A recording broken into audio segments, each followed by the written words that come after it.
Bien d'accord, on revient un moment sur le Sénégal pour continuer. Donc, Adam Adjonou, j'évoquais la question de sécurité qui est plutôt un alibi parce que aujourd'hui, les problèmes de sécurité, on connaît aussi la porosité de nos frontières. Le Sénégal n'est pas exempt. Le Sénégal a des pays frontaliers, Libéria et autres, tout, où les gens peuvent rapidement entrer dans le pays sans forcément passer par les frontières conventionnelles. Oui, ça peut être vrai, mais je pense que c'est une question qu'on nous serait occupé.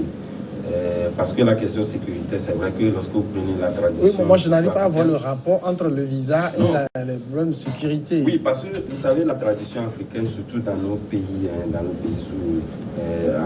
dans la CEDEAO, en fait, lorsque nous regardons un peu dans le rétroviseur, nous n'avons pas cette tradition de djihadisme où les gens quand même s'entretuent. Je pense que c'est nouveau, c'est un fait nouveau et que c'est importé d'ailleurs. Par rapport à cela, je pense que cette porosité aussi, par rapport à cette question de frontières, était quand même un peu gérée. Hein. Ce n'est plus comme avant où on laissait quand même... Vous pouvez traverser toutes les frontières en Afrique comme vous voulez. Hein.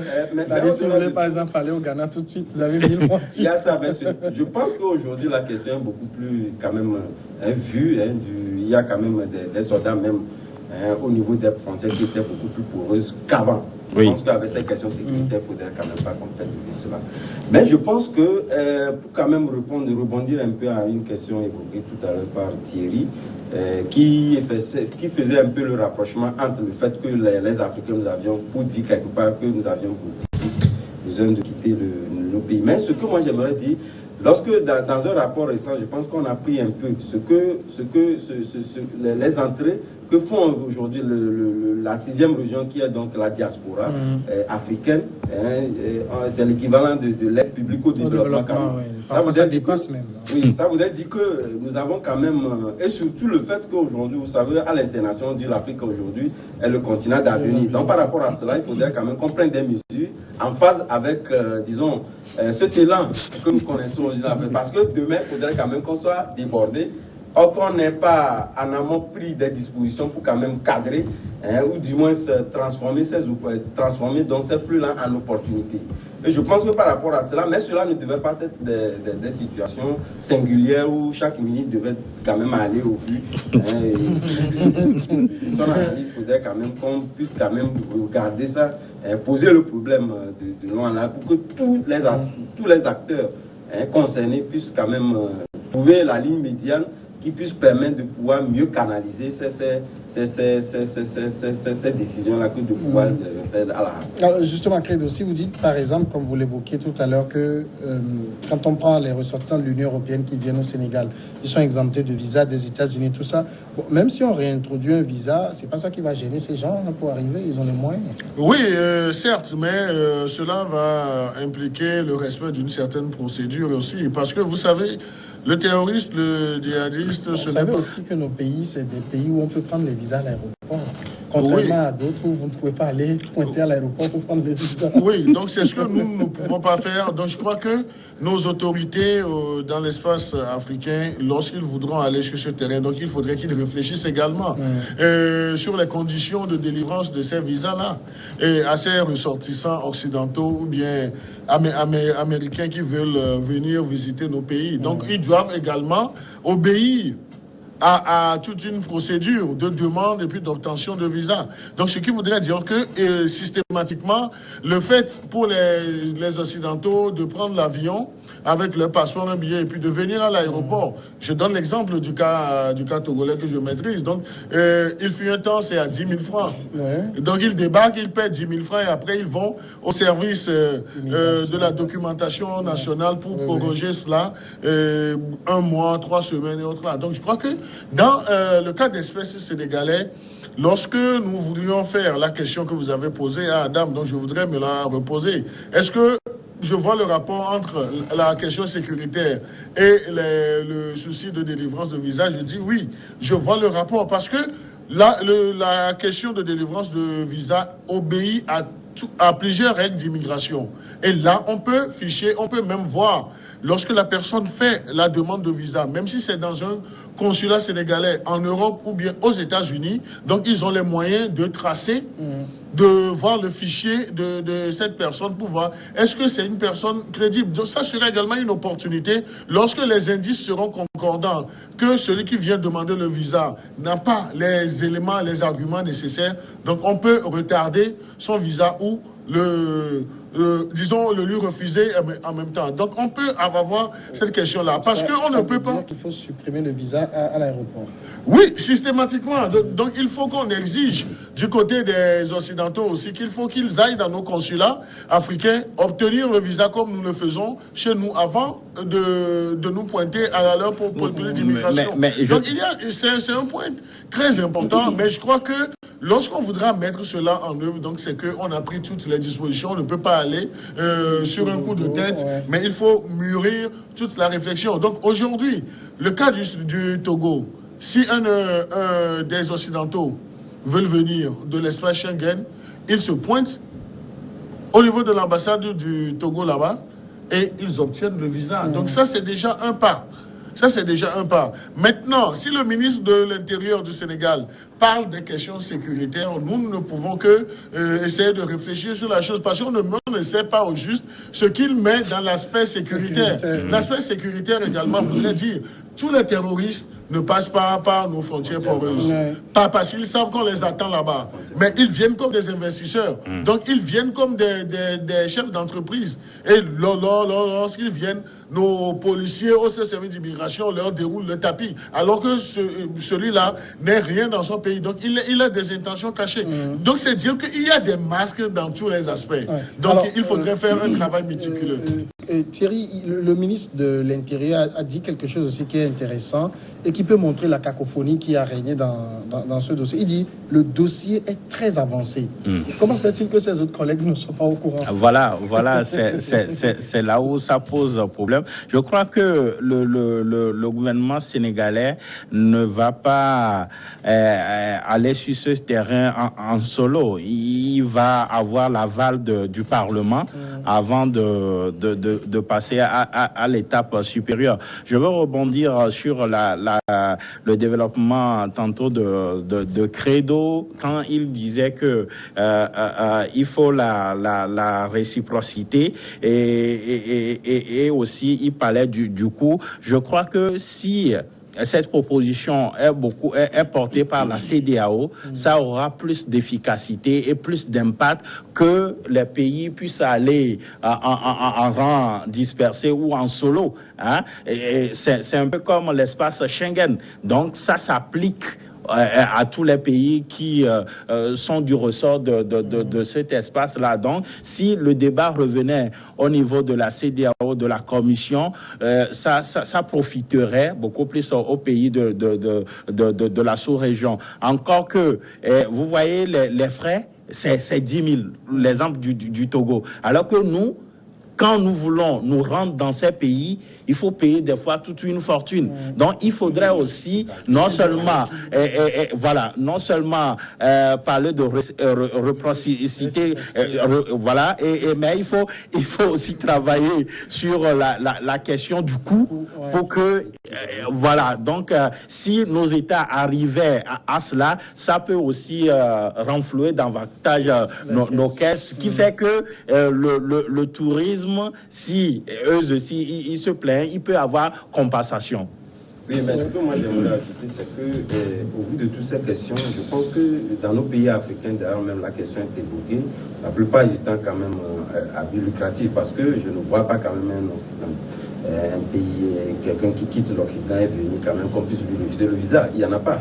On n'a jamais vu ça, même la question sécuritaire là, même dans les pays même à risque, les ressortissants des pays à risque, lorsqu'ils arrivent, on leur délivre le visa. Ça voudrait dire quelque part que, au-delà de tout, parce que ce qui se passe au niveau de l'Occident ou bien des chancelleries occidentales, c'est que la question est vue. D'ailleurs, même il y a des gens qui sont classés sur les listes rouges, où on essaie quand même de vérifier tous ces aspects-là avant de vous délivrer le visa. Ce n'est pas la même chose chez nous. Donc ça voudrait dire que c'est tout un dispositif qui voudrait quand même revoir en amont, le poser d'une manière quand même assez pertinente pour quand même permettre à ce que tous les aspects liés, ou du moins tous les paramètres liés à cette question-là, puis tirer meilleur profit de cette question-là. Justement, on n'aurait quand même pas pu ce qu'il évoque est important parce que il y a certains pays, quand vous arrivez, même pour avoir le visa, on doit savoir où vous atterrissez, à quelle adresse, par exemple, dans quel hôtel vous allez. Vous communiquez ces informations-là avant même. Le visa à l'aéroport, on ne prend pas forcément le temps d'avoir ces questions-là. Oui, non, je crois que c'est des choses qu'il faut qu'au niveau de nos autorités, qu'ils corrigent rapidement. Parce que même lorsque vous voulez faire la procédure, si vous voulez enclencher, donc je prends un visa Schengen aujourd'hui.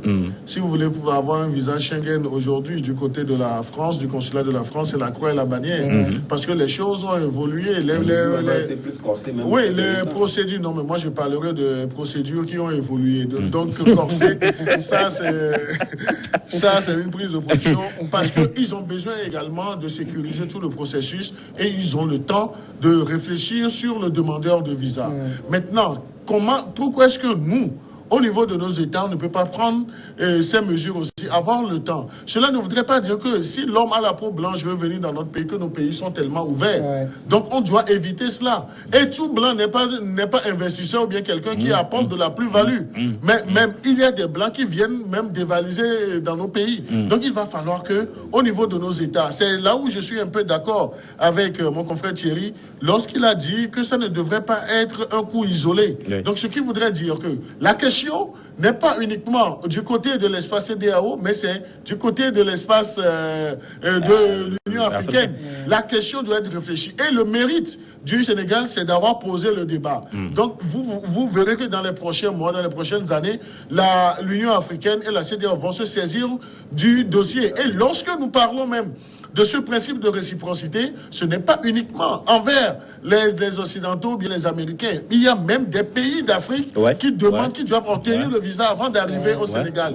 Donc, c'est toute une machine. Il faut harmoniser les choses pour que nous puissions, certes, en tant qu'Africains, circuler librement dans l'espace africain, mais appliquer ce principe de réciprocité parce que il faudrait que nous osions un jour, si on se dit là-bas et si on se dit à tout moment que nous sommes inférieurs, on ne peut pas faire les procédures, vice versa, quand est-ce que nous allons oser? Il faut que ça parte et aujourd'hui le déclic est donné dans une cacophonie, certes, par les autorités sénégalaises, mais c'est un déclic et ça va faire réfléchir même les puissances étrangères pour dire, là où nous sommes arrivés, ils peuvent nous appliquer la même chose. Pour que ce principe-là de réciprocité soit aussi efficace, ça lance aussi le débat de la sécurisation de nos passeports. Parce que vous savez que les passeports de certains pays sont douteux par rapport à l'Occident. Donc, il faudrait que nous-mêmes, nous soyons sérieux avec tout ce que nous faisons pour que quand nous voulons l'imposer aux autres ou réclamer les mêmes choses pour que les autres aussi... Je suis tout à fait d'accord avec toi. Mais aujourd'hui, on ne peut pas dire que le passeport sénégalais n'est pas... Non, je ne parle pas forcément du passeport sénégalais. Non, mais même de façon générale, oui, j'en viens. Donc c'est pour dire, c'est pour étayer ton argumentaire pour dire que oui, c'est un point très important, mais aujourd'hui, on peut se réjouir. Outre le Sénégal, le passeport togolais est un passeport qui est prisé et qui est respecté par les puissances occidentales parce qu'on sait qu'il y a toute une minutie qui entoure la délivrance de ce passeport. Donc, ce n'est pas le Togo seul. Donc, il y a d'autres pays. Beaucoup de pays africains ont évolué parce que beaucoup de passeports ont eu des problèmes à l'international. Et d'ailleurs, même les logiciels qui permettent donc de fabriquer aujourd'hui les passeports biométriques que nous avions aujourd'hui, sont carrément importés parce que lorsque vous prenez par exemple le Togo, il s'est exprimé du cadre, je pense que c'est canadien et d'autres pays aussi c'est de la même manière. Donc, oui, mais tout dépend de la sécurisation de ces logiciels-là parce que facilement les arnaqueurs et autres peuvent rentrer dans ces logiciels-là. Non, je crois qu'aujourd'hui ça serait trop difficile un peu trop difficile pour les arnaqueurs. C'est vrai, mais eux aussi, ils sont futés, donc ils ne pensent qu'à frauder aujourd'hui. Si vous mettez des gens d'une certaine nationalité que je connais, c'est facilement. Oui, mais tout dépend de tout le système de sécurisation. Vous savez, avec un passeport biométrique aujourd'hui, c'est à puce. Et il y a toutes les informations qui sont lues. Et si vous obtenez aujourd'hui, disons la vérité, si vous obtenez aujourd'hui un passeport ou bien un visa américain, sachez que vous ne l'avez pas obtenu seulement au Togo, mais c'est déjà tracé. C'est communiqué. C'est déjà tracé, donc c'est déjà communiqué. Mais je ne sais pas, vous vous rappelez cette vieille affaire d'une ambassade fantôme des États-Unis? Voilà, au Ghana. C'est au Ghana pendant des années. Oui, pendant des années. Des visas légaux. Il faut quand même revoir, parce que vous savez, ça a des tentacules assez profonds, comme on pourrait mettre. Dans les consulats, dans les ambassades.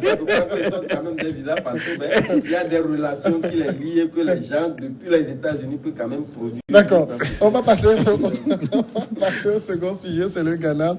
La justice a inculpé 9 personnes pour trahison et pour avoir comploté en vue de renverser le gouvernement dans une affaire très médiatisée qui a ébranlé cette vieille démocratie d'Afrique de l'Ouest.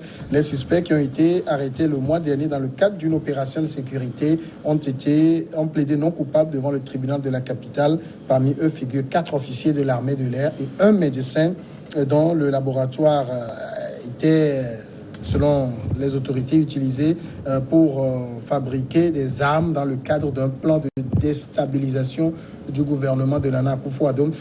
Crédibilité, visiblement, les autorités ghanéennes prennent cette affaire très au sérieux, mais de l'analyse de beaucoup de personnes, ce complot ne tient pas vraiment la route.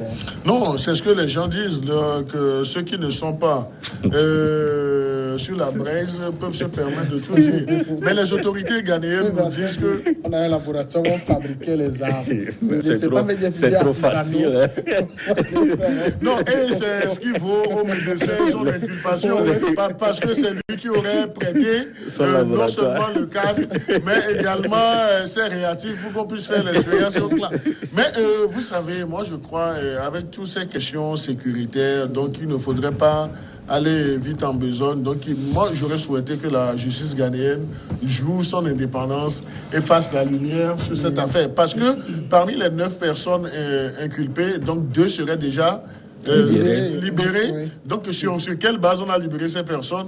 Mais il va falloir qu'on demande, qu'on laisse la justice aussi aller au bout de sa procédure, parce que cette affaire ne date pas d'hier ni d'aujourd'hui. Ça a fait plus d'un mois déjà, et c'est une affaire politique qui a été assez médiatisée du côté du Ghana jusqu'à l'inculpation de ces personnes qui sont passées, je crois que cette semaine et la semaine dernière, devant le juge, et qui vont repasser dans quelques semaines. Il faut qu'on puisse situer l'opinion, non seulement ghanéenne, mais internationale, sur les mobiles réels du moment où les personnes inculpées ont plaidé non coupables et, disons, relèvent la thèse d'un complot contre eux. Justement, Adam Adjonou, l'avocat des accusés dit, l'avocat Victor Adaoudou, il dit que mes clients sont innocents. Toute cette affaire est montée de toutes pièces qui doivent être liées parce qu'ils sont eux-mêmes victimes d'un complot. Bon, le gouvernement dit que c'est eux qui complotent. L'avocat dit, bon, on a comploté contre eux.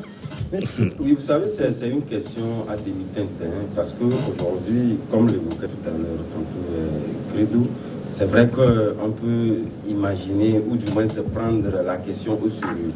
Mais l'autre aspect, quand même, au vu des analyses, parce que quand même, il y a des gens qui ont quand même des connaissances assez poussées en ce qui concerne donc, les enquêtes, ou du moins. Mais les motifs évoqués par l'État ghanéen ne convainc pas. Ne convainc pas du tout. Lorsque vous prenez quand même tous les périmètres concernant cette question, on se demande cette vieille démocratie qui a tourné la page des coups d'État il y a très très très longtemps. Aujourd'hui, pour quelle raison? Et puis, ce sont des armes qui sont fabriquées en interne. Or, le Ghana est réputé quand même sur d'autres aspects techniques et autres, mais quand même les armes qui sont fabriquées. Et puis, il y a aussi les services de renseignement qui ont quand même évoqué le fait qu'ils ont suivi ces gens-là pendant longtemps et qu'ils sont aujourd'hui que la question est évoquée, sans pour autant avancer le fait que les gens-là sont entrés en question, disons en action, réellement. Donc moi je pense que c'est une question, est-ce que il n'y a pas quand même des réminiscences politiques qui sont liées à cette question-là et autres. Donc il faudrait quand même que le Ghana ne puisse pas, puisque c'est une démocratie comme beaucoup d'Africains le connaissent parce qu'aujourd'hui, étant donné que le Bénin est rentré aujourd'hui dans des je pense que c'est le Ghana aujourd'hui qui est moi, je vous avoue que finalement, je n'ai plus confiance dans les modèles. Du moins, pour le moment, je ne pense pas qu'on puisse quand même évoquer ces motifs-là pour quand même retomber dans les escarcelles de non-démocratie. Je pense que c'est un peu dommage. Il faudrait quand même qu'on fasse carrément la lumière sur cette question. On laisse quand même la justice faire son travail pour que les gens soient évolués sur cette question. Sans quoi, le Ghana risque quand même aussi de... Thierry, quand on regarde au fond de l'affaire, ça fait plus rire que quelque chose de sérieux. Ah oui, vous avez vu le corps du délit. Je me demande, je ne suis pas spécialiste des questions d'armes, mais je me demande est-ce que c'est avec ce qu'on nous a présenté qu'on fait un coup d'État. C'est trop simpliste. Le Ghana est pratiquement à une année, à un an des élections présidentielles. Je ne sais pas trop. Je ne vis pas au Ghana, mais je ne sais pas. Je ne sais pas trop si Ado a des difficultés, donc il veut faire quelque chose et le récupérer, mais les Ghanéens valent plus que ça, donc il faut trouver mieux.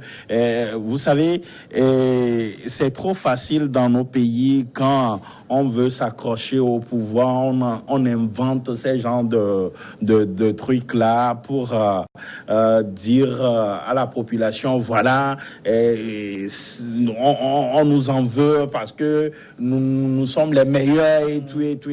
Donc, il faut trouver autre chose. Parce que déjà, 2 personnes ont été libérées, même si la justice va jusqu'au fond de cette affaire-là, ceux qui sont gardés, on va aussi les libérer. Il y a aussi ce qui fragilise peut-être l'affaire, c'est la libération de ces 2 personnes, puisque on dit que les enquêteurs le suivaient depuis des mois et soudainement, on les présente, le juge dit, bon, eux, ils ne font pas partie. Non, je crois que le juge est souverain. Lorsque le juge voit que les charges qui sont retenues ne sont pas justifiées, le juge a toute la liberté et la force de dire cette personne... Pour des gens qu'on suivait depuis des mois, dont on est supposé avoir des preuves, en tout cas solides, de leur inculpation. Oui. Ce n'est pas le fait qu'il soit que ces personnes ou bien ces individus soient suivis depuis des mois que obligatoirement ce qu'on leur reprocherait doit être établi. Donc le juge est souverain et il peut apprécier, et le juge a apprécié dans ce cas d'espèce. C'est vrai qu'au niveau, lorsqu'on va ouvrir les débats, donc le juge aura également à répondre aux questions des avocats de la défense sur cet aspect-là. N'occultons pas le fait que le procureur de la République a également dit que, en fait, le groupe Take Action Ghana, qui sont suivis non seulement depuis des lustres, mais qu'ils projetaient faire des manifestations dans le but de renverser le pouvoir politique en place. Donc, ce qu'il a dit, c'est assez lourd. Donc, on peut même envisager ou bien entrevoir que... Non, il y a toujours des manifestations au Ghana. Non, je n'en disconviens pas. Mais là aussi, ce que je voudrais dire, il faudrait qu'on apprenne aussi à accorder le bénéfice du doute lorsqu'il s'agit de nos autorités et de ne pas penser que nos autorités font systématiquement des choses dans un souci de préservation du pouvoir politique. Maintenant, c'est la justice ghanéenne qui doit jouer sa partition pour essayer de faire la lumière sur toute cette affaire-là. Et vous voyez, l'avocat des inculpés est assez dynamique et il fait des sorties et les juges doivent tenir compte de cela. Parce que lorsqu'on va ouvrir ce procès-là, donc sûrement que l'aspect politique, le complot politique va ressortir. Maintenant, il va falloir situer les responsabilités. Et vous savez, ce n'est pas parce qu'on nous a montré ce que je mets dans le corps du délit sorti d'un laboratoire que ça peut aller. Donc, je voudrais que nous puissions, parce qu'on n'a pas tous les éléments nécessaires pour affirmer quoi que ce soit.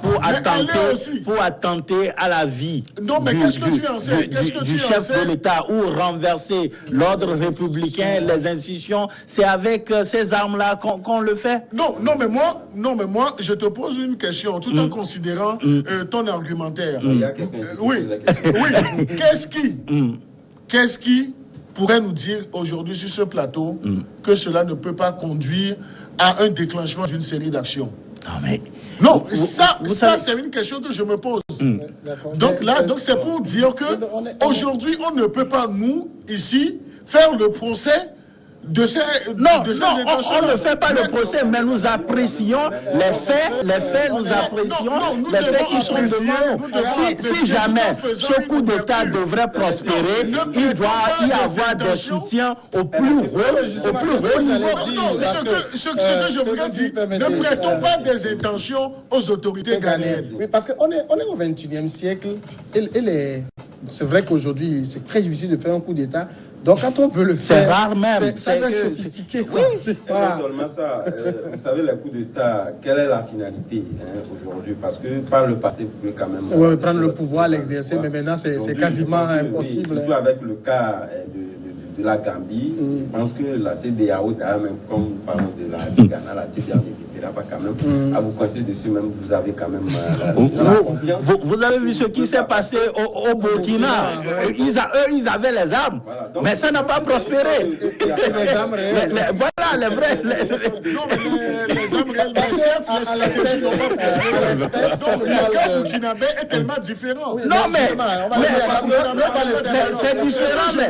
On va laisser ne prêtons pas des intentions aux autorités ghanéennes. Laissons la justice aller dérouler le temps. J'ai remarqué quand je lisais cette affaire depuis, parce que j'en ai traité quand l'affaire s'est ébruitée.